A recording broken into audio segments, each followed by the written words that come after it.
Bar association serial number 21. ఆమె new face to bar council. Bar council ఎన్నికలు 13/2/2026 జరగబోతుంది. ఇది రాష్ట్రం మొత్తం మీద 40,960 సంఖ్య ఉందనేసి లిస్ట్ వచ్చింది. తిరుపతి నుంచి దాదాపు 1300 కిలోమీటర్లు ప్రయాణించి ఇక్కడున్న పలాస న్యాయవాద మిత్రుల్ని, సీనియర్లని, వెల్విషన్స్ అంతా కలిసినాను.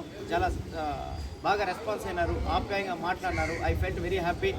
నాకు ఓటు వస్తుందని, వీళ్ళ ఆశీర్వచనాలతో నేను మెంబర్గా అక్కడికి స్టేట్ బార్ కౌన్సిల్కి రీచ్ అవుతానని నేను మనసావాచ భావిస్తున్నాను. ఏదేని అజెండాలో ఇంతకుముందు ఉమెన్ అడ్వకేట్ నాకు ఒక విషయం చెప్తారు, లేడీ అడ్వకేట్ సంబంధించి సరైన వ్యవస్థ లేదని. నేను ఈ 9 అజెండాల 9 పాయింట్లతో సహా ఆ పాయింట్ కూడా నేను ఫుల్ఫిల్ చేస్తాను. వారు ఏదైతే చెప్పినారో దాన్ని. అదేవిధంగా న్యాయవాదులకి రాష్ట్రం మొత్తం మీద ఇంటి స్థలాలు అనేది దాని మీద గురి పెట్టున్నాను. ఎవరికి స్థలం అనేది లేదు, గవర్నమెంట్ ద్వారా మనకు లబ్ధి పడింది లేదు. నేను మెంబర్ అయిన తర్వాత ఫస్ట్ పాయింట్ అదే, దాన్ని నేను సాధించి తీరుతాను. దీంతో నేను పూర్తి చేస్తున్నాను. మిత్రులారా, న్యాయవాదుల సంక్షేమమే నా దృష్టి అంతా దాని మీదనే. నేను దాన్ని సాధిస్తాను. వాళ్ళ కోసం నేను పోరాడతాను. చాలా సంతోషం ఈరోజు వీళ్ళ మధ్యలో నేను మాట్లాడటం, నాకు అవకాశాన్ని ఇచ్చినారు. ధన్యవాదాలు.